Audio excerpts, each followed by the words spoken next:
समाधाता दिखा रहा है कि यदि प्रत्याख्यान पक्ष है, यदि आपने तपर पक्ष में समाधान कर दिया, क्या मान करके, ऐचोश्चोत्तर भूयस्त्वात्।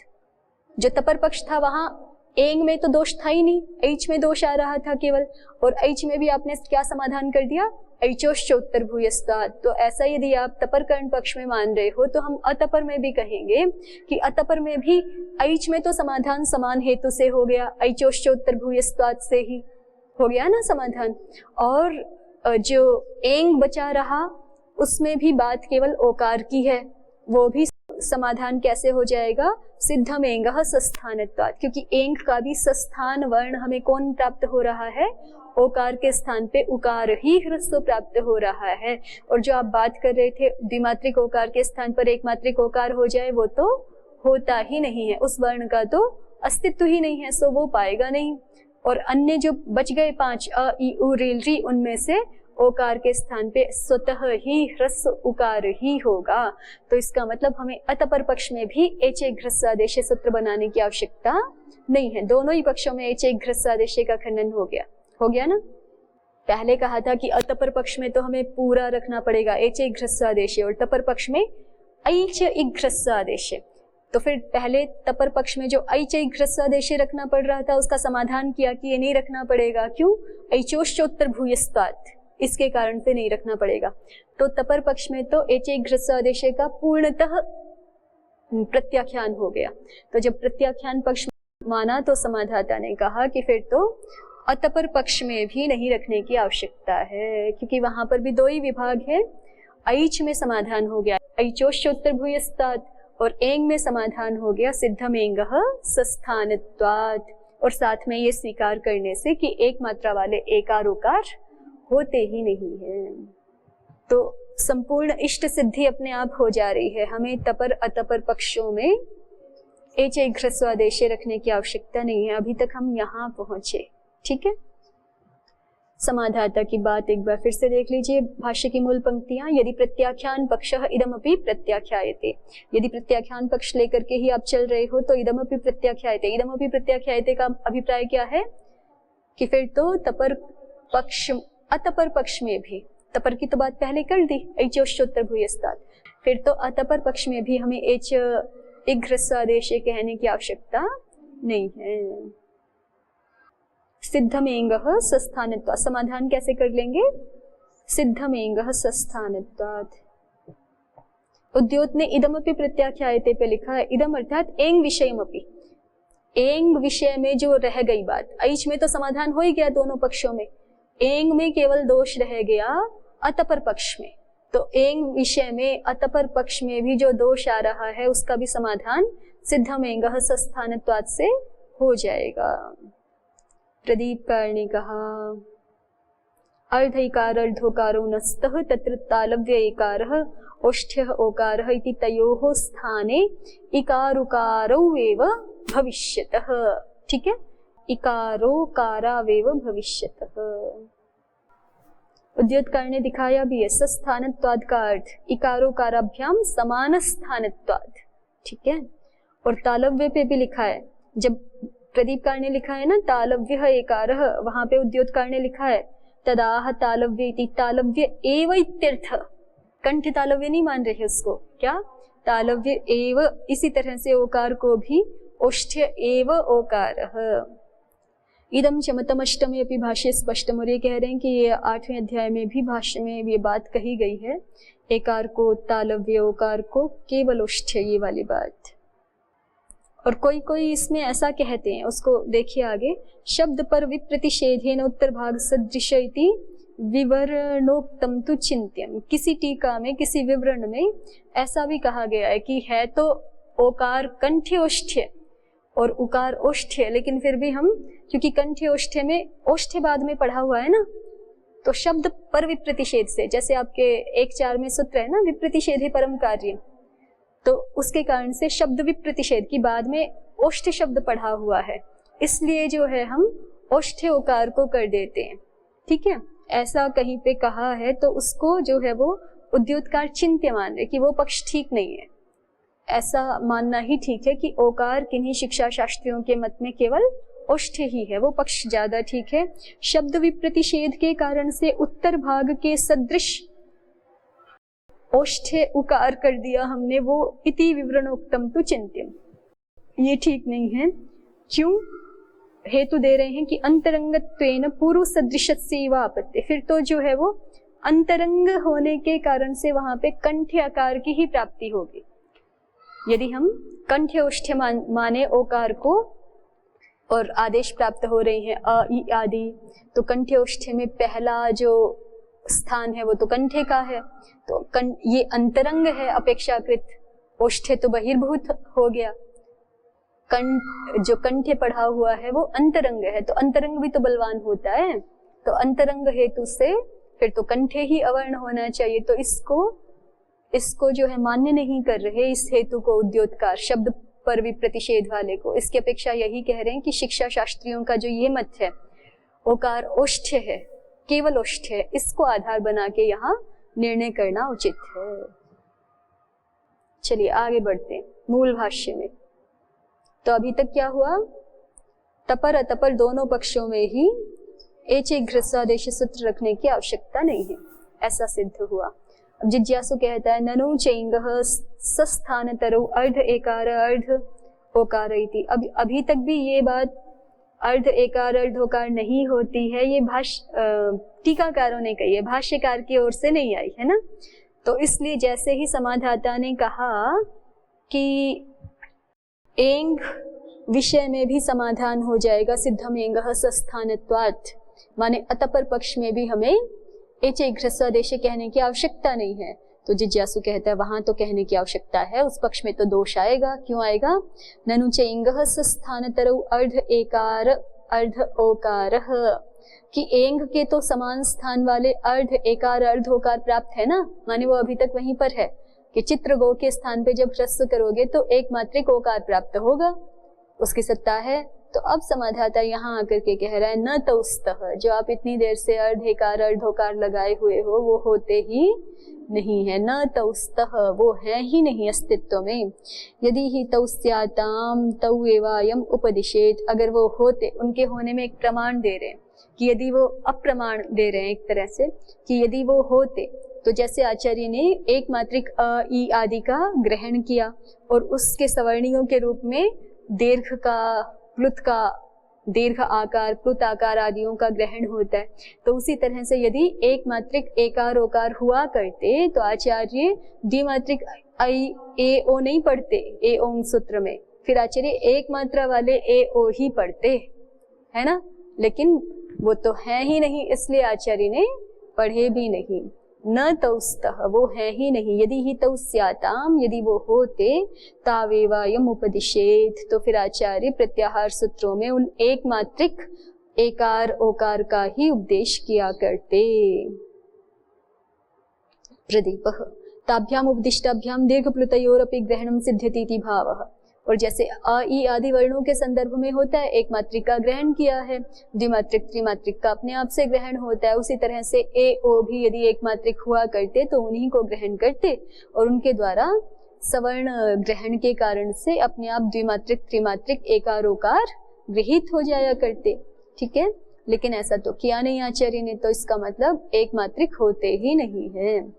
गुण संज्ञायाम तो दीर्घ एकारोकारो निर्देश्यो, गुण संज्ञा में तो जो दीर्घ एकार है ओकार है वो निर्देश करने योग्य है, क्योंकि वहां पर हमें तो दीर्घ एकार ओकार की ही गुण संज्ञा चाहिए ना। अदेंग गुण हमें एंग में द्विमात्रिक चाहिए। तो फिर वो कोई कह सकता है कि फिर आप जो है यहाँ यदि यहाँ एक मात्रिक का करते प्रत्याहार सूत्रों में निर्देश, तो अदेंग में एंग से जो है एक मात्रिक गृहीत होने लगते, वहां तो द्विमात्रिक चाहिए। तो कह रहे हैं कि फिर वहां द्विमात्रिक का निर्देश करना पड़ता, अदेंग में द्विमात्रिक एकार ओकार को कहना पड़ता अलग से। ये दोष दिखा रहे हैं ना कि यदि मान लो ये हैं एक मात्रा वाले एकार ओकार और इन्हीं को प्रत्याहार सूत्रों में आचार्य पढ़ देते, तो फिर कोई दोष दिखाएगा कि नहीं इसलिए नहीं पढ़ा क्योंकि जो है वो यदि ऐसा पढ़ देते तो नन वेवम मातृकयोरेव, उद्योत की दूसरी पंक्ति देखिए, नन वेवम मातृकयोरेव गुण संज्ञा स्याद। तो फिर इस तरह से तो एक एक मात्रा वाले एकार ओकार की ही गुण संज्ञा होने लग जाती, तो उस दोष को हटाने के लिए कहा है अतः गुण संज्ञायां तु एवमपि अत्र ह्रस्व पाठे अर्धमात्रा लाघवम भवति। इस तरह से भी यहाँ ह्रस्व पाठ में अर्धमात्रा का लाघव हो जाता है। 10 नंबर टिप्पणी देखिए अर्धमात्रा लाघव को समझने के लिए। अणुरपि इति न्यायात् सिद्धान्ते अत्र दीर्घ पाठे मात्रा चतुष्टयम्। थोड़ा सा भी कम हो रहा हो तो वैयाकरण उसको कम करने का प्रयास करते ही हैं। ये न्याय ये जो है वो वैयाकरणों के बारे में प्रसिद्धि है। अर्धमात्रा लाघवेन पुत्रोत्सवम मन्यन्ते वैयाकरणा, ऐसा है ना एक वाक्य आपका, तो उसी को दिखा रहे हैं कि दीर्घ पाठ है मात्रा चतुष्टयम्। दीर्घ पाठ करें तो 4 मात्राएं हो जाती है, ए द्विमात्रिक, ओ द्विमात्रिक और एंग इत्यस्य सार्ध मात्रा द्वयम्। और एंग यदि पढ़ते हैं तो एंग यदि पढ़े तो ए की 2 मात्रा, गकार की आधी मात्रा, 2.5 मात्राएं हुई ना। एंग प्रत्याहार के रूप में पढ़े, भाई ए ओ को अलग अलग पढ़े, ए द्विमात्रिक ओ द्विमात्रिक, तब तो 4 मात्रा हो गई। और यदि हम एंग प्रत्याहार के रूप में पढ़ते हैं तो सार्ध द्विमात्रा है ना। एंग इत्यस्य सार्ध मात्रा द्वयम्, एंग इसकी 2.5 मात्रा हो गई। इति मिलित्वा सार्ध षण मात्रा, तो एक कुल मिलाकर के कितनी मात्रा हुई? 6.5, ठीक है, 6.5 मात्रा हो गई। इदानीं तु अत्र ह्रस्व पाठे मात्रा द्वयम्। देखिए जो अभी जैसा सूत्र है, सिद्धांत पाठ जो है, भाष्य सूत्र पाठ जो हमारा है, जैसे ए ओंग सूत्र पढ़ा हुआ है ना, तो ए ओंग सूत्र में हमें केवल वर्णों को देखना है। ए ओ दोनों द्विमात्रिक द्विमात्रिक सिद्धांततः आचार्य ने द्विमात्रिक ही निर्दिष्ट किए हुए ना, तो 4 मात्रा का निर्देश आचार्य को वहां करना पड़ रहा है। और फिर अदेंग गुण हमें एंग पढ़ा है तो 2.5 मात्रा का निर्देश वहां पर करना पड़ रहा है। तो कुल मिला के कितनी मात्राएं निर्दिष्ट हुई? 6.5 मात्राएं। इस प्रकार से ए ओंग वाले ग को नहीं देख रहे, क्योंकि वो चाहे हम द्विमात्रिक ए ओ पढ़े चाहे एक मात्रिक ए ओ पढ़े, वहां ग तो लगाना ही है हमें, इसलिए उसको नहीं गिन रहे अभी। इदानीम तु अभी जो बात चल रही है उसके अनुसार अत्र ह्रस्व पाठे मात्रा द्वयम्। अत्र माने प्रत्याहार सूत्र में यही तो बात चल रही है ना कि एकार ओकार यदि ह्रस्व होते तो आचार्य ह्रस्वों का ही ग्रहण करते प्रत्याहार सूत्रों में। तो मान लीजिए ह्रस्वों का ग्रहण किया होता तो ए ओंग सूत्र बनाया होता, वहां पे एक ए की 1 मात्रा, ओ की 1 मात्रा, कुल मिला के 2 मात्रा वहां हुई, ठीक है। इदानीम तो अत्र ह्रस्व पाठे मात्रा द्वयम्। अत्र माने ए ओंग सूत्र में ह्रस्व पाठ किया वर्णों का तो फिर मात्रा द्वय वहां हुई। और गुण संज्ञायाम तथा पाठे, और गुण संज्ञायाम में हमें दीर्घ एकार ओकार का ग्रहण करना है ना, तो गुण संज्ञायाम तथा पाठे वैसा पाठ करेंगे, दीर्घ एकार ओकार का ही साक्षात पाठ करेंगे। एंग नहीं पढ़ सकते ना वहां पे, क्योंकि अब एंग पढ़ेंगे तो स्वभावतः फिर वहां पर अदेंग गुण का जो तपर है वो तपर एंग के साथ भी संबद्ध होने लगेगा, तो ह्रस्व एकार ओकार की ही गुण संज्ञा होने लगेगी, जो कि चाहिए नहीं। तो इसलिए हम वहां स्पष्ट रूप से दीर्घ एकार दीर्घ ओकार ही पढ़ेंगे। तो फिर दीर्घ एकार ओकार पढ़ेंगे तो वहां क्या हो गया? 4 मात्राएं वहां पढ़ी, तो 2 मात्राएं सूत्र में ह्रस्व एकार ह्रस्व ओकार, और वो जो हमारा गुण संज्ञा वाला सूत्र है उसमें फिर हमने प्रत्याहार नहीं पढ़ा, एंग प्रत्याहार नहीं पढ़ा, उसके स्थान पे दीर्घ एकार दीर्घ ओकार को स्पष्ट रूप से पढ़ा, तो 4 मात्राएं उसकी, तो 4 और 2 6, ऐसा हुआ ना। तो आधी मात्रा का तो फिर भी अंतर रह गया ना।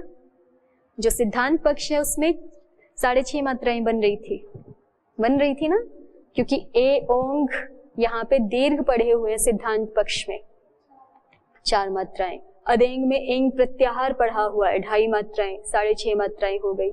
और जो अभी बात चल रही है उसके अनुसार ए ओंग सूत्र में, ए ओंग जो प्रत्याहार सूत्र है वहां पे 2 मात्राएं ह्रस्व ए ओ पढ़े, अभी जो बात चल रही है उसके अनुसार ए ओ ह्रस्व पढ़े तो 2 मात्राएं। और अदेंग गुण में आप एंग प्रत्याहार प्रयोग नहीं कर पाओगे, वहां ए ओ आपको स्पष्ट कहना पड़ेगा, तो 4 मात्राएं, तो कितनी हुई? 6 हुई ना। तो अभी भी जो है आधी मात्रा का लाघव है ना इस पक्ष में, और आचार्य को तो पता है कि जो है वो आधी भी मात्रा लाघव हो सकती हो तो वो करनी चाहिए, तो फिर भी जानते हुए भी आचार्य ने नहीं किया, तो इसका मतलब वो देख रहे हैं कि ये ह्रस्व एकार ओकार होते ही नहीं, यदि होते तो आचार्य उसी को निर्दिष्ट करते, जो आप कह रहे हैं कि नहीं वहाँ ह्रस्व निर्देश कर देंगे तो फिर अदेंग गुण हमें ह्रस्व होने लग जाएगा, तो उसका समाधान कर सकते थे आचार्य, वहाँ एंग ना करके ए ओ स्पष्ट कह देते द्विमात्रिक ए ओ। लेकिन और उसमें लाघव भी था उस तरह की स्थिति में अर्धमात्रा का, लेकिन फिर भी आचार्य ने वो पक्ष नहीं लिया। इसका अभिप्राय आचार्य देख रहे हैं अर्ध एकार अर्ध ओकार होते ही नहीं है। 10 नंबर टिप्पणी एक बार फिर से देख लीजिए। अणुरपीति न्यायात, अणु भी माने थोड़ा भी भेद हो सकता हो तो आचार्य उसको स्वीकार करते हैं, लघु पक्ष को स्वीकार करते हैं, ये न्याय है। तो सिद्धांते अत्र दीर्घ पाठे मात्रा चतुष्टयम, सिद्धांत पक्ष में अत्र माने यहाँ प्रत्याहार सूत्र में दीर्घ पाठ में ए ओ के दीर्घ पाठ में मात्रा चतुष्टयम 4 मात्राएं हो गई। एंग इत्यस्य सार्ध मात्रा द्वयम, और उधर अरेंग गुण हमें एंग प्रत्याहार निर्देश किया है सिद्धांत पक्ष में, तो इसलिए वहां पर 2.5 मात्राएं हो गई। तो मिलित्वा सार्ध षण मात्रा, अर्ध सहित 6 मात्राएं माने 6.5 मात्राएं हो रही हैं सिद्धांत पक्ष में। ठीक है, इदानीम तो, और अब जो पक्ष रख रहे हो कि एकार ओकार तो ह्रस्व भी होते हैं, हो सकते हैं, ये जो पक्ष रख रहे हो उसके अनुसार अत्र ह्रस्व पाठे मात्रा द्वयम, अत्र का प्रत्याहार सूत्र, यहाँ प्रत्याहार सूत्र में ए ओ को ह्रस्व पाठ करेंगे तो मात्रा द्वयम 2 मात्राएं उनकी हुई। गुण संज्ञायाम तथा पाठे, और गुण संज्ञा में वैसा पाठ करेंगे कैसा, द्विमात्रिक एकार ओकार वाला, क्योंकि वहां द्विमात्रिक की ही संज्ञा चाहिए, वहां आप प्रत्याहार नहीं पढ़ेंगे। ठीक है, यदि हमने प्रत्याहार सूत्र में एक मात्रिक एकार ओकार पढ़ दिया तो अदेंग गुण हमें हम एंग इस प्रत्याहार संज्ञा का प्रयोग नहीं करेंगे, है ना, क्योंकि फिर वो दोषपूर्ण हो जाएगा, फिर हम वहां पर द्विमात्रिक ए ओ ही पढ़ेंगे। तो इस पक्ष में जब हम प्रत्याहार सूत्र में ए ओ को ह्रस्व पढ़ रहे हैं तो 2 मात्रा इनकी हुई ए ओ की, और उधर अदेंग गुण में हमने एंग प्रत्याहार संज्ञा का प्रयोग ना करके दीर्घ एकार ओकार को पढ़ा तो 4 मात्राएं इनकी हुई। उसी को दिखा रहे हैं। इदानीम तो अत्र ह्रस्व पाठे मात्रा द्वयम गुण संज्ञायाम तथा पाठे मात्रा चतुष्टयम इति षडेव मात्रा इति भावः। ठीक है, तो 6 ही मात्रा हुई कुल मिलाकर के। तो उसी को उद्योतकार ने अंतिम में लिखा है, कोई ऐसा दोष दे ननु एवं मात्रिकयोर एवं गुण संज्ञा स्यादता गुण संज्ञायाम तु दीर्घौ एकार ओकारो निर्देश्यौ एवं अपि अत्र ह्रस्व पाठे अर्धमात्रा लाघवम भवति। ये जो है वो अंतिम निर्णय करके दिखा रहे हैं कि यदि ऐसा होता कि एकार ओकार ह्रस्व होते तो आचार्य प्रत्याहार सूत्रों में उनको ह्रस्व ही पढ़ते, और फिर वो जो दोष आ रहा था कि अदेंग गुण में भी फिर एक मात्रिक की ही गुण संज्ञा होने लग जाती, तो उसको हटाने के लिए तो आचार्य को दीर्घ एकार ओकार वहां पढ़ देने चाहिए थे। और यदि ऐसा कर देते आचार्य तो भी जो अभी पाठ किया हुआ है उससे आधी मात्रा कम ही रहता। ठीक है, तो कम ही रहता, तो आचार्य को तो ये पता थी ना बात कि कम ही रहेगा, तो फिर आचार्य को जो है वो लघु वाला पक्ष अपनाना चाहिए था, लेकिन फिर भी वो नहीं अपना रहे। तो इससे पता चलता है कि ये अर्ध एकार अर्ध ओकार है ही नहीं। न तौस्तः यदि ही तौस्याताम तावेवायम उपदिशेत, यदि होते तो उन्हीं का उपदेश कर देते। लेकिन अभी भी जिज्ञासु नहीं मान रहा, कह रहा है कि हमें तो ये एक मात्रा वाले एकार ओकार दिखाई पड़ते हैं, आप कह रहे हैं होते नहीं हैं। ननु च भोश्छन्दोगानां सात्यमुग्री राणायनीया अर्धमेकारम अर्धमोकारम चाधीयते सुजाते ईश्वसुनृते अध्वर्योद्रिभिः सुतम शुक्रम ते इन्यद् यजतम ते इन्यद् इति। अब ये कुछ विशेष प्रयोग दिखाए हैं, वैदिक प्रयोग। कह रहे हैं कि जो छंदों को गाने वाले जो लोग हैं, छंदों को गाने वाले, उनमें से जो ये सात्यमुग्री और राणायनीय शाखाओं वाले लोग हैं ना, छंदोग, उनका नाम ही है छंदोग, छंदांसी गायन्ति इति छंदोगाः जनाः। ऐसे जो छंदोग व्यक्ति हैं वो क्या करते, उनमें से विशेष करके जो सात्यमुग्री राणायनीय शाखाओं वाले, बहुत अलग अलग प्रकार की शाखाएं होती थी, अलग अलग प्रकार से जो है मंत्रों को बोला जाता था, उनका गीति का विधान बहुत अलग अलग होता था। तो उनमें से 2 शाखाएं दिखा रहे हैं, सात्यमुग्री राणायनीय। उनमें कह रहे हैं कि उनमें जो वो लोग हैं वो अर्ध एकार अर्ध ओकार पढ़ते हैं। एकार ओकार को जब गाते हैं तो वो एक मात्रा एकार ओकार पढ़ते हैं। ठीक है, जैसे ये प्रयोग है सुजाते इश्व सुनृते, ये जो इश्व है, इश्व का एकार वो एक मात्रिक पढ़ा जाता है। ऐसे ही अध्वर्यो ओद्री भी सुतम, ये जो ओद्री का ओ है ये एक मात्रिक पढ़ा जाता है। शुक्रम ते एन्यंत, ये जो एन्यंत वाला ए है ये एक मात्रिक पढ़ा जाता है। तो एक मात्रिक ए ओ तो होते हैं, आप कैसे मना कर रहे हैं कि नहीं होते। ठीक है, जिज्ञासु ने उदाहरण ला करके दिखा दिया। प्रदीप देखिए, सुजाता इति अंतः पादस्थस्य अव्यपरस्य अकारस्य अर्धम एकारम अर्धम ओकारम च विदधति। उद्योग देखिए, सुजाते ए अश्व इति अकार लेखस्तु प्रामादिक, कहीं कहीं पे सुजाते ए अश्व ऐसा मिल रहा है। तो वो जो अश्व का ए अ है ना, उसको उद्योतकार कह रहे हैं कि वो प्रामादिक है पाठ, एश्व ही पाठ होना चाहिए, जैसा कि भाष्य में अभी दिखाया हुआ है। ए अश्व ऐसा नहीं दिखाना चाहिए। ठीक है, प्रामादिक पाठ छप गया है कहीं कहीं पर। अब प्रदीपकार क्या कह रहे हैं, फिर से देखिए। अंतः पादस्थस्य अव्यपरस्य अकारस्य अर्धमेकारम अर्धमोकारम च विदधति। इसमें ऐसा होता है कि जैसे जैसा पाणिनीय व्याकरण पढ़ते हैं ना, पाणिनीय व्याकरण सामान्य रूप से लौकिक वैदिक दोनों शब्दों के बारे में है, लेकिन इसके पश्चात भी बहुत सारे वैदिक शास्त्र के कार्य ऐसे शेष रह जाते हैं जो सामान्य रूप से हम सामान्य व्याकरण में या पाणिनीय व्याकरण में नहीं जान पाते। फिर उनके लिए जो है वो प्रातिशाख्य ग्रंथ होते हैं हर एक वैदिक शाखा के या वैदिक ग्रंथों के। तो उनमें उसके और जो व्याकरण के नियम है ना सूक्ष्म, हर शाखा के, उसको समझने के लिए प्रातिशाख्य होता है। प्रातिशाख्य में वो नियम विधान किए जाते हैं। तो ये जो इनका प्रातिशाख्य है उसके अनुसार ये कह रहे हैं कि अव्यपरक जो आकार है, अव्यपरक जो आकार है अंतः पादस्थ होना चाहिए। अंतः पाद माने जैसे एक पाद होता है ना मंत्र का या श्लोक का पाद, आप आसानी से समझते हैं। जैसे श्लोक में पाद होते हैं वैसे मंत्रों में भी पाद विभक्त होते हैं। तो पाद में भी पाद का अंतर्गत जो आकार है, अंतिम या आदि ऐसे वाला नहीं, अंतस्थ अंतः पादस्थ होना चाहिए आकार। और कैसा होना चाहिए, अव्यपर होना चाहिए, माने उसके परे वकार या यकार नहीं आना चाहिए, उसके ठीक परे, उस आकार के ठीक परे वकार या यकार नहीं आना चाहिए। तब उसको क्या हो जाता है, तब उसको ये सात्यमुग्री राणायनीय छंदोगजन एकार ओकार का विधान करते हैं। देखिए जैसे सुजातेश्व था ना, सुजातेश्व सुनृते अध्वर्यो ओद्रिभि सुतम शुक्रम ते एन्यद।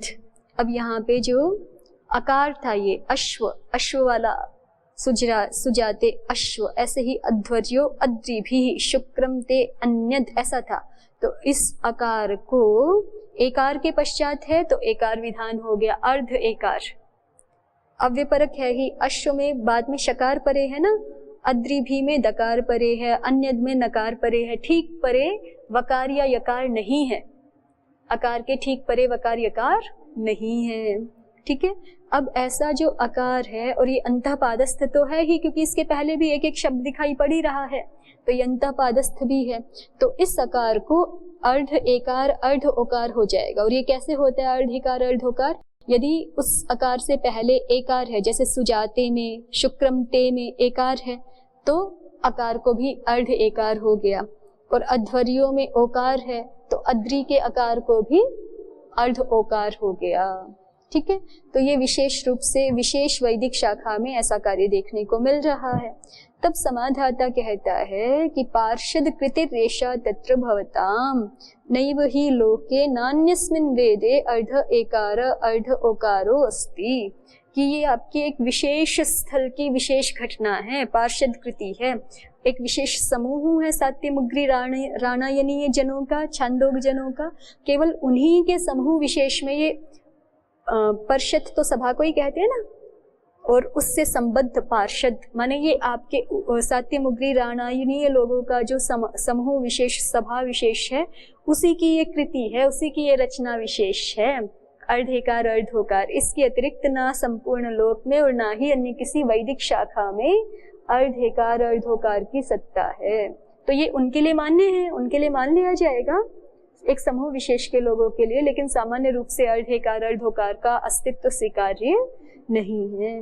पार्षद कृतिर एषा तत्र भवताम नैव ही लोके नान्यस्मिन् वेदे अर्ध एकार अर्ध ओकारो अस्ति। प्रदीपकार को देखिए और उद्योत को भी, पहले उद्योत को देखिए। शास्त्र विशेषाध्यायी नाम समवायः परिषद पर्षद्वा। शास्त्र विशेष के जो अध्यायी जन हैं, अध्ययन करने वाले लोग हैं, उनका जो समवाय विशेष है, उनका समूह विशेष है, उसको यहाँ हम परिषद या पर्षद कह रहे हैं। और फिर उससे तत्र भवा, इस अर्थ में हमने अण प्रत्यय कर दिया तो क्या बन गया? पार्षद शब्द बन गया, पार्षद।